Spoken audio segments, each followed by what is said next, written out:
On this episode of Real Wins, we dive into the meaning behind a go-to-market strategy, often called a GTM or a GTM marketing strategy. Later, Mike describes a few key differences between a condo sell-through go-to-market strategy and a multifamily go-to-market strategy. Without further ado, let's jump right in. All right, Mike, welcome back to another episode, Real Wins. How are things with you? Things are great, man. Things are really good. I've got a new backdrop here today, but I'm excited. I'm excited to have a conversation with you here for sure. Yeah, absolutely. I'll spare you my gory details of my last week with COVID, but I think you are dialing in from a beach somewhere in the world, and you're probably having you've got like this 80-degree and sunny sort of like look to you, and I have like I've had COVID for a week, and we just had 24 inches of snow look to me. So I tell me a little bit about your experience. Yeah, for sure. You're welcome to live vicariously here for a minute. But yeah, I'm excited. I'm down in the Caribbean with my family, which is nice. We're in right by the Bitter End Yacht Club, to give them a shout out right now in Virgin Gorda. So beautiful part of the world that we love to visit. And, New England weather is I have to escape from every year, at least for a little bit, to get some sun. Otherwise, it's a long winter. I think, although it sounds like you guys got buried with snow, and never mind the sickness that's been ravaging your family for seems like a month now. So I feel bad to hear that. I think we were lucky to escape a lot of that and get a little beach time, get a little sun time, still do our podcasts. Yep. We can do everything from around the world these days. That's right. I was just talking to my wife. Well, I should say my wife was telling me that we need to have a beach location every winter now moving forward to take the family to. Highly recommend it. I'm sure I can make a few recommendations for you. Yeah, you seem like the guy who knows about the water, so I'll have to ask you about that in the future. Well, I'm a water spirit or a sea animal spirit of some sort here. I cannot be away from the water for basically any period of time, or else I go stir crazy, and that's why we love the Caribbean so much. Yeah. Well, fair enough. Today we have a couple of great topics to cover. They relate to one another, and we're going to be talking about go-to-market strategies. Number one, what does a go-to-market strategy mean, at a high level? And then number two, what is the difference between a condo sell-through and a multifamily lease-up when we're thinking about go-to-market strategies? Sometimes referred to as GTMs, GTM marketing strategies and so forth. This is definitely something that we've been writing about for a while. We talk about it, if not talk around it quite a bit. But let's kick things off today and sort of pin a definition of sorts to the wall with regards to what does a go-to-market strategy mean. I know that we hear this a lot, or we get asked this a lot, and I think this will create some clarity for those that are listening and maybe those that'll work with us down the line. So can you set the stage for us, Mike, and kick us off? I think go-to-market strategy, go-to-market plan is a term used very often in other businesses and other industries, not one that has been well used in multifamily or condo developments forever. I think we're trying to sort of beat the drum around it because, far too often we've seen just a collection of tactics, maybe, a brand that's put up with a logo, but no real thought of the actual go-to-market strategy. And go-to-market strategy, just to, I think, clarify to your point here, is basically the framework, the plan, the comprehensive plan that of the totality of building a brand, building core messaging, and building a marketing, plan and sales leasing strategy, and such that you can go to market to reduce your risk, overcome the competition, and drive revenue. And most other businesses in the world, think about this, when they launch a new product or they launch a new service, they're going to be building a comprehensive go-to-market plan. And that's been lacking for far, far too long in our industry, in the real estate industry. And that's what we're trying to, you and I and others have been beating the drum for a long time, saying, hey, okay, let's think about this from a strategic standpoint in terms of how are we going to drive this 30, 50, 100, $150 million project to the market. Yeah. And I think of it a little bit like a layer cake, because it's not one thing, it's not some other thing that are sort of thrown out there as ideas. It really is this layer cake of strategy that comes together that forms this plan. So we're talking about market or audience strategies or profiles. We're talking about that brand and naming, branding, and sort of positioning exercise. We're talking about messaging at a high level. What are the brand pillars for that position? There's obviously the marketing plan. There's very tactical elements of that as well. And then to your point, there's a sales strategy. How do you talk about that with someone who has sort of no previous education in how to even wrap their head around that? I think one of the ways is what we're trying to do today, for sure, is really trying to give a point of view on why do this, why think about it this way, and really though the big thing is the way I look at it for people, for clients, developers, owners, or whatever. Think about, okay, you could just pour a bunch of money into an ILS and call it a day. That's your plan to get leads. That's been the traditional way to think about this. Like, how do we get leads for this project? It's not about getting leads. It's about developing this comprehensive and sort of well thought out plan that's going to not just create demand for the project, but also build a brand that's going to, move people faster through the leasing cycle or sales cycle, depending on the type of project it is, and then drive them through and attract the right audience to get a better rent or better, higher sell-through price, and really overcome any competition that's in the market as well. So all these things are really critically important to be building into that plan so that you get better financial results. And you actually turn marketing into not just a cost, but an investment. Mm-hmm.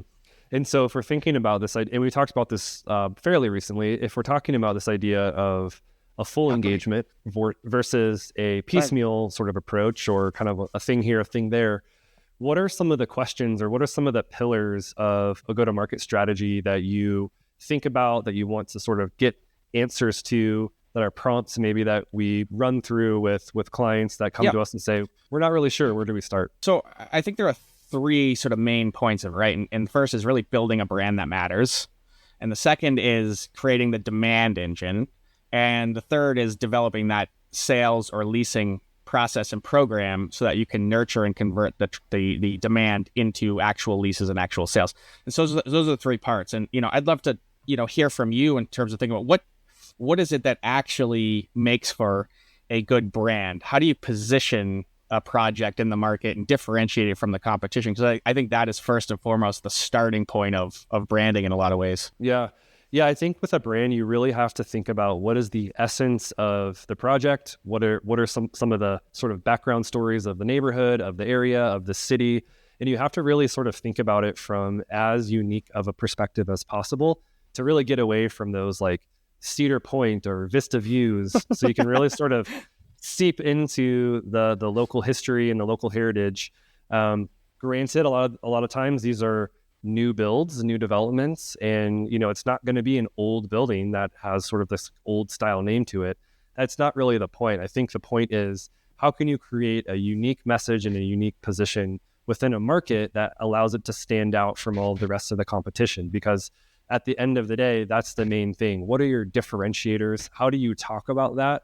And how do you start to define that through your name, through your brand design, and then obviously through the way that you communicate that property? Yeah, totally. And I think one of the things that I know we've talked about this and we like to think about is like, start off by saying like, for who is this project being built for? Like who is your target audience? What do they enjoy? What do they like? What are they attracted to?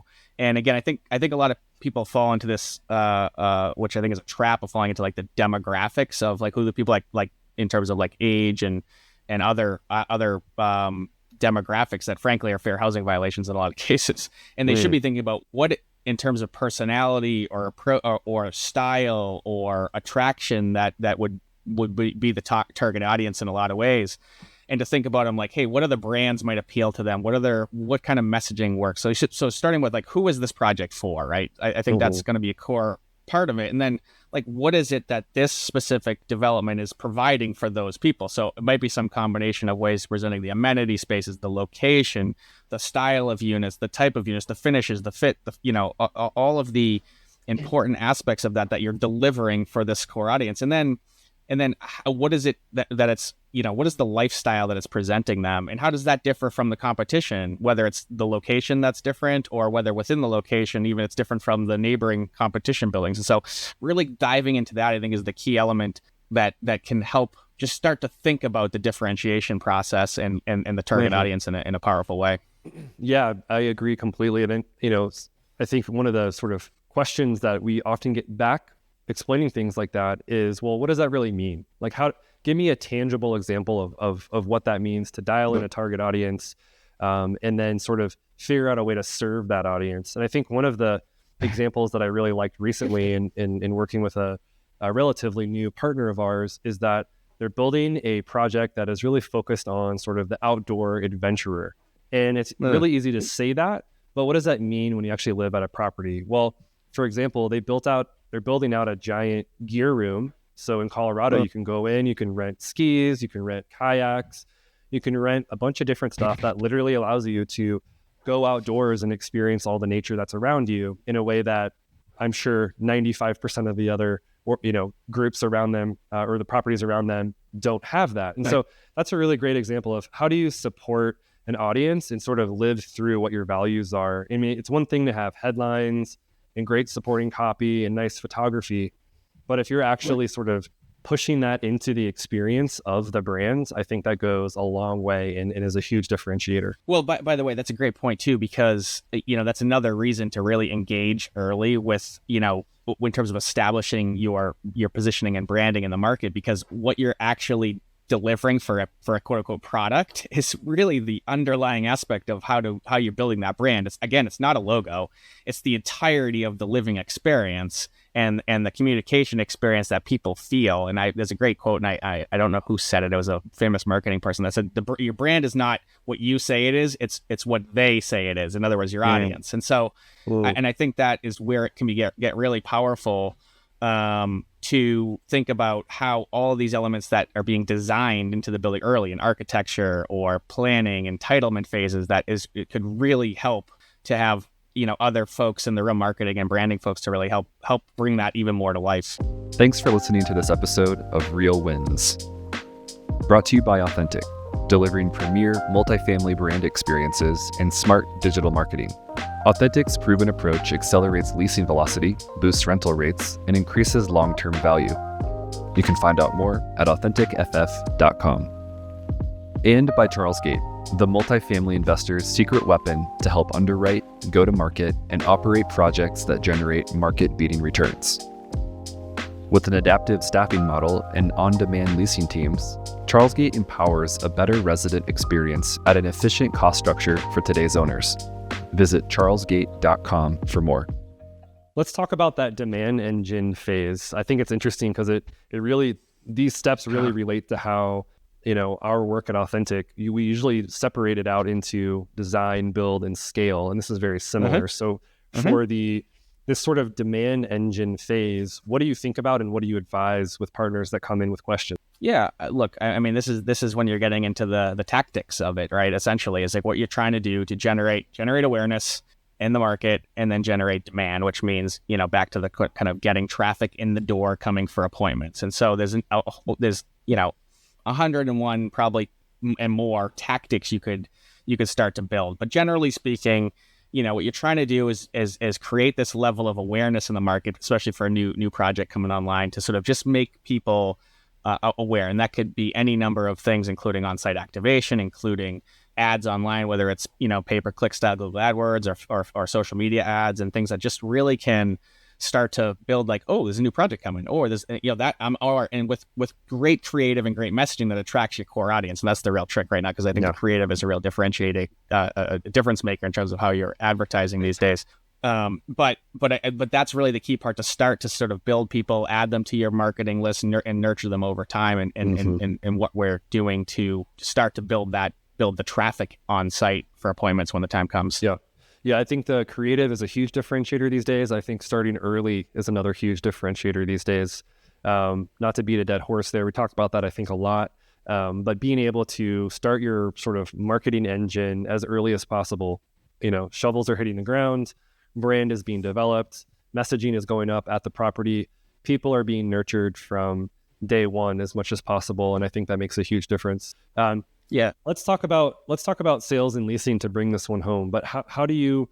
It's one thing to talk about marketing and demand engines, but I think sales and leasing sort of get thrown into this bucket of, sometimes I feel like it's a little bit of an afterthought. But what's your experience? Yeah, it can be. And again, I think this is this legacy mindset where, there's a couple of things. If you build it, they will come mindset, or where all you need to do is have people show up. And now, because there's such this trend of like things like, automated leasing or people just showing up into self-guided tours, things like that, which I think is self-defeating in a lot of ways, but we can talk about that in another episode.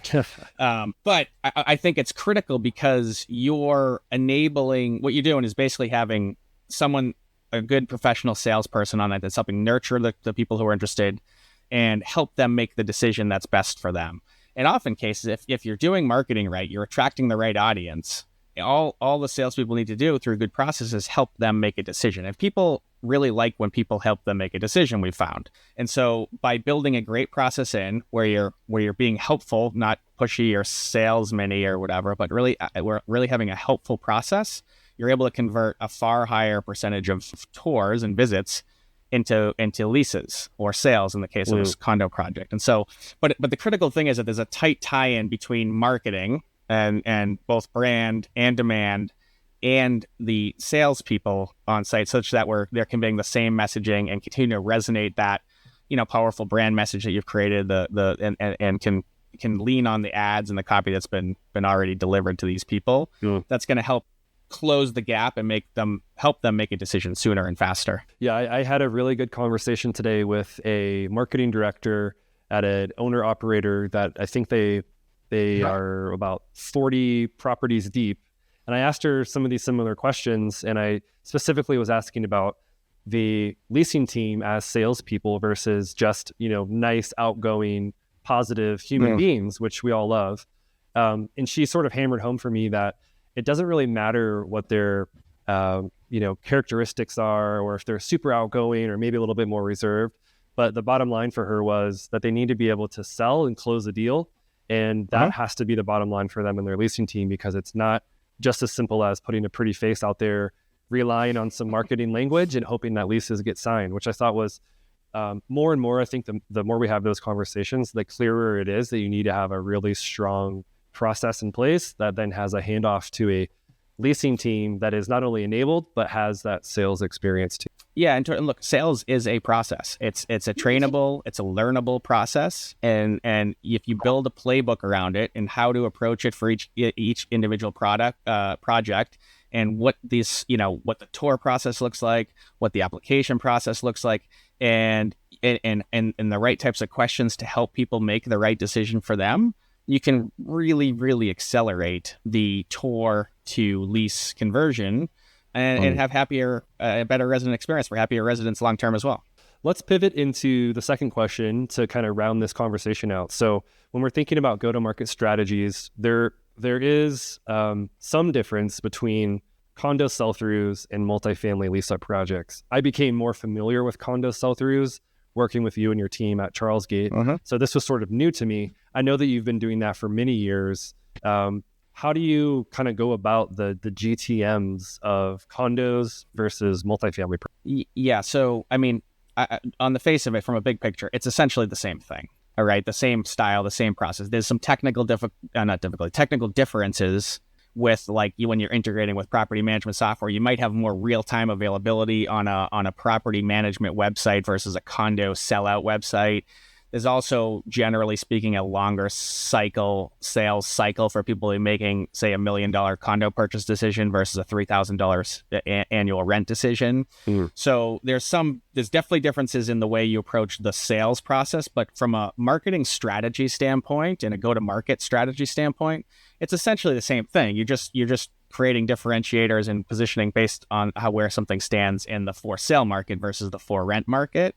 And, you might be targeting a different audience and different things, but it's essentially the same process. There might be some different collateral needs and different expectations for collateral or even visualizations, because oftentimes the other main difference is you're typically selling the condo projects earlier, well into the pre-construction phase, versus with lease ups, you're starting closer to certificate of occupancy.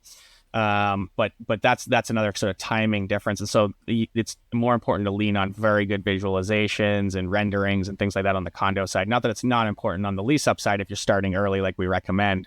But on the condo side, it's even that much more important. And also sort of depending on the type of project that you're selling to, there might be even more needs for different sort of pre-sales requirements based on some lending guidelines and things like that. So, there might need a commitment to get 20 or 30% pre-sold before they can even start construction in some cases on condo projects, things like that might come up from time to time. So generally speaking, starting earlier, but it's essentially the same types of strategies you're developing for either case. I'm really curious because, with multifamily over the last many months, we've seen this issue of increased absorption challenges. We've seen issues with slow starts for new projects. I think we're kind of entering, or maybe we're already in this era of a big difference as compared to, say, 2 years ago in multifamily. Are you seeing similar trends on the condo sell-through side, or do you see different sort of ingredients, so to speak, getting mixed into this big pot? There's some similarities, but also some differences. And I think one of the primary differences, like the for sale market is a lot more interest rate sensitive in terms of the end buyers. And so as we saw the spike in mortgage loan rates in the past 18 months, that dramatically slowed or reduced the amount of demand in the market on that side of things. So that's one, I would say, difference in terms of how one of the demand drivers in the market. That said, ultimately, it is all about kind of the supply and competition in a given market in a location at any given time. And you're still sort of competing against that other supply of new inventory, new or existing inventory, depending on the circumstances of the project. But there are a number of drivers. But I think the interest rate and the home loan interest rate factors are a lot bigger into a home sale decision, home purchase decision than certainly obviously on the rental side.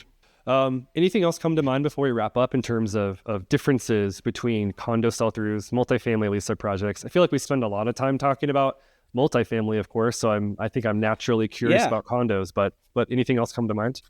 No, I wouldn't say there's any big differentiators. I mean, typically you're seeing larger budgets on the condo side because you're actually trying to move, 50, 100, 200 million in sales or more in sales product at a given time versus an annualized rental.